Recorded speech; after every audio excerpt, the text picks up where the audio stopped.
Okay, hi everyone, welcome back.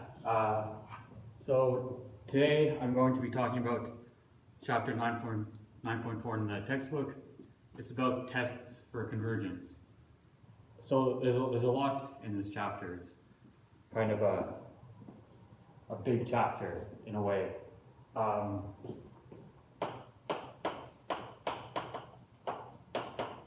So I'm not even going to attempt to really explain each of the convergence tests, but I want to talk about them a little bit.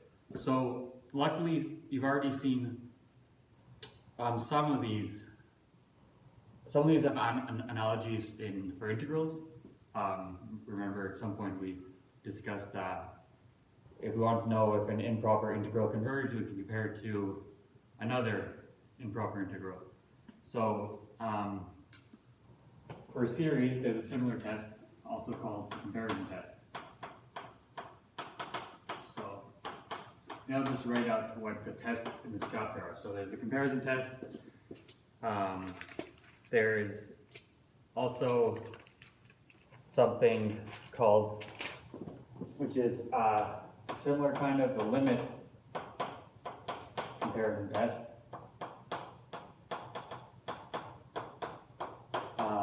There is absolute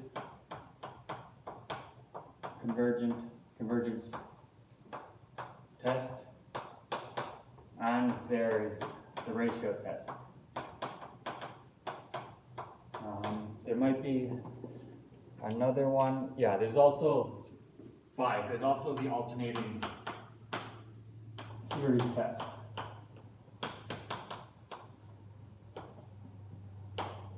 So these 5 tests, together with some of the tests that we saw in the previous chapters, like the nth term test, where you check if the nth term of the sequence goes to 0,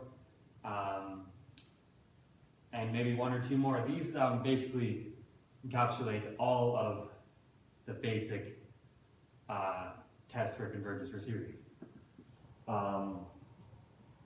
Basically, yeah. So why don't we just, let's begin with the comparison test. So I'm going to erase this. I think you can't see the whole of the board, so I don't want to use it right just yet.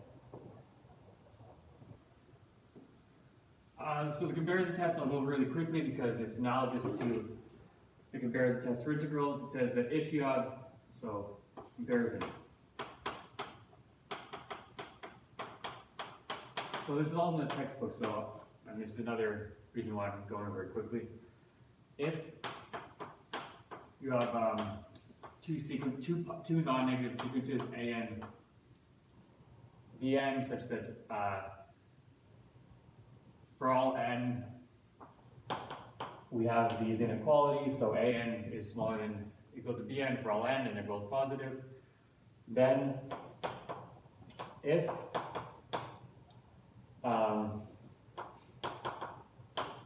this series diverges, then so does this series.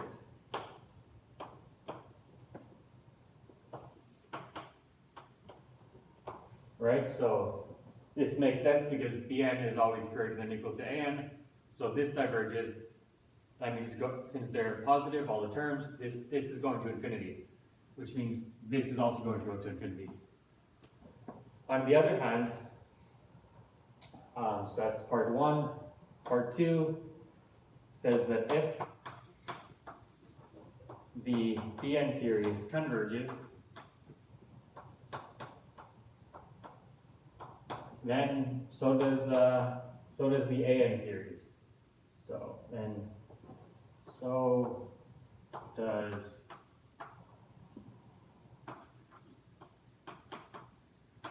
this series. Okay, so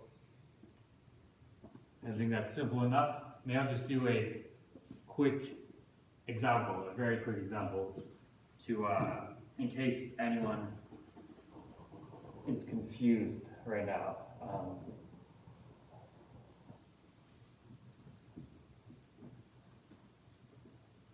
So it's a good idea to have your textbook out in front of you, or if you have notes or something, so you could be looking at what these statements says, because I just erased it. So, example, consider this sequence of numbers. An is 1 over n squared plus 1. Bn is 1 over n squared. So then we know from however you want to tell, basically you could use the integral test, for example, to show that this series converges. So we know that this series converges, for example, by the integral test. Thus, since Bn, notice that Bn is always greater than or equal to An, right? Bn, so An, so we have this string of inequalities satisfied. So this implies that this series also converges. N squared plus 1. Okay, so this is a simple example. You should pause the video now and think of an example that illustrates the other part of the comparison test. That is, think of an example where the series, the infinite sum involving An diverges, and use that to show that for whatever example you choose, that the infinite sum of Bn also diverges. So you should take a couple of minutes and think about that now. So it's a good time to pause the video.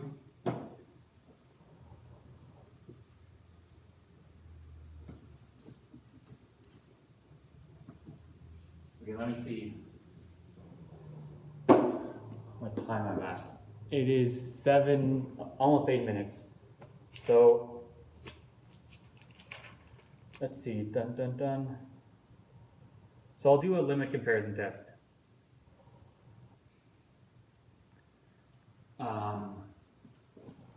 So limit comparison test.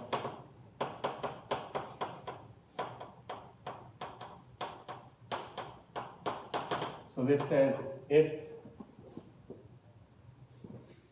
we have two sequences, two positive sequences, so they're for all n, An is bigger than 0, and for all n, Bn is bigger than 0.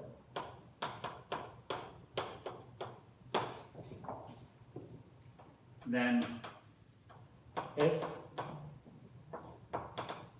this limit, the limit of An over Bn as n goes to infinity, if it exists and is equal to C, where C is bigger than 0,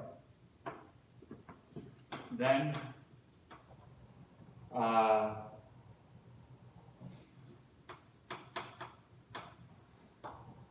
this infinite sum converges if and only if, so I'll reuse this equivalence, if and only if this infinite sum converges.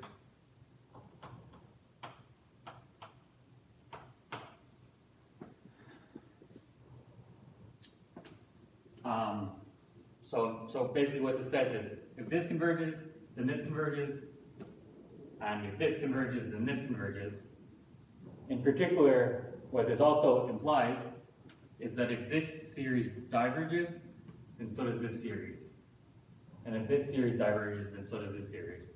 So you only have to know the information about one of them to deduce whether or not the other series converges. So I'll do an example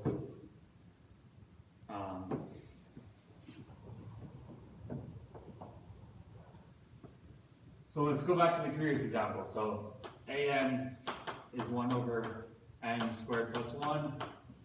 Bn is 1 over n squared. So we used the comparison test just a few minutes ago to deduce that since the infinite sum of the bn's converges, then so does the infinite sum of the an's. But we could also use the limit comparison test. So let's look at this limit. Limit of an over bn as n goes to infinity is, so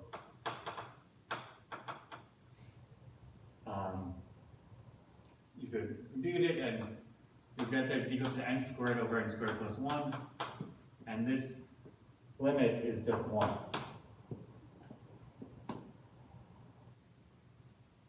Therefore, the hypotheses of the limit comparison test are satisfied. Therefore,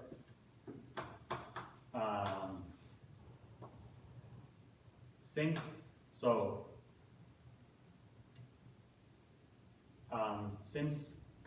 this series converges, so let me fix this. And since this converges, we get the implication by the limit comparison test that this should start from 1. This series also converges.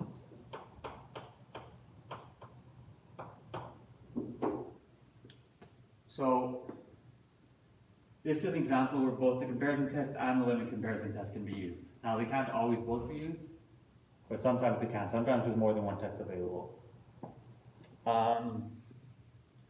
So I'll stop recording there, and I'll put up another video, which will be a part 2, and where I'll continue discussing the other tests.